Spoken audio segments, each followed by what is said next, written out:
State monitoring સેલની ટીમે વડોદરાના પાણીગેટ વિસ્તારમાં ચાલતા જુગારધામ પર દરોડો પાડી 12 જુગારીઓને જુગાર રમતા રંગેહાથ ઝડપી લીધા હતા।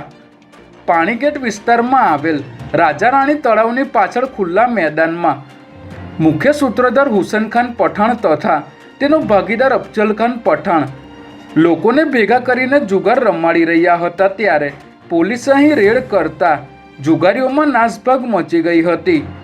પોલીસે સ્થળ પરથી 12 જુગારીઓને ઝડપી લઈ જુગારધામના સંચાલક સહિત 22 આરોપીઓને વોન્ટેડ જાહેર કર્યા છે, જ્યારે સ્થળ પરથી 2.55 લાખ રૂપિયા રોકડા, 14 મોબાઈલ ફોન અને 18 વાહનો કબજે કર્યા છે।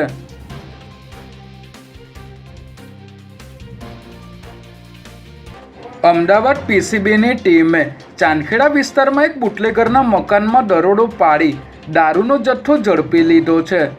પીસીબીની ટીમે બાતમીના આધારે સ્કૂટર લઈને જતા બુટલેગર પૃથ્વી પડિયારને રોકીને તપાસ કરતા દારૂની બોટલ મળી આવી હતી, જેથી પોલીસે તેના મકાનમાં તપાસ કરતા તેના ઘરના બાથરૂમમાંથી ₹8 લાખની કિંમતની 600 જેટલી વિદેશી દારૂની બોટલો મળી આવી હતી। ત્યારે પકડાયેલ બુટલેગર આ દારૂનો જથ્થો ચાંદખેડા જનતાનગરમાં રહેતા ટ્વિંકલ સરદાર પાસેથી લાવ્યો હોવાનું કબૂલ્યું હતું। ત્યારે પોલીસે આરોપીની કબૂલાતના આધારે વધુ તપાસ શરૂ કરી છે।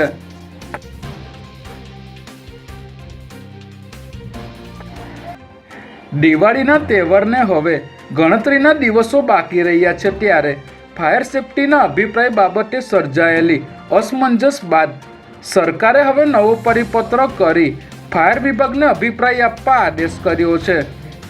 રાજ્યમાં એક બાજુ અભિપ્રાય પહેલાં જ ફટાકડાનું ધૂમ વેચાણ ચાલી રહ્યું છે, ત્યારે હવે સરકારના નવા પરિપત્ર મુજબ રાજ્યના શહેરી વિકાસ વિભાગ દ્વારા તમામ મ્યુનિસિપલ કમિશનર અને રાજ્યની અગ્નિશમન સેવા કચેરીને પત્ર લખી ફટાકડા સંબંધિત કોઈ વિસ્ફોટ કે આગ ન બને તેના તકેદારીના ભાગરૂપે ફાયર સેફટી અંગે ફાયર વિભાગ દ્વારા જ લેખિતમાં અભિપ્રાય આપવાનો રહેશે।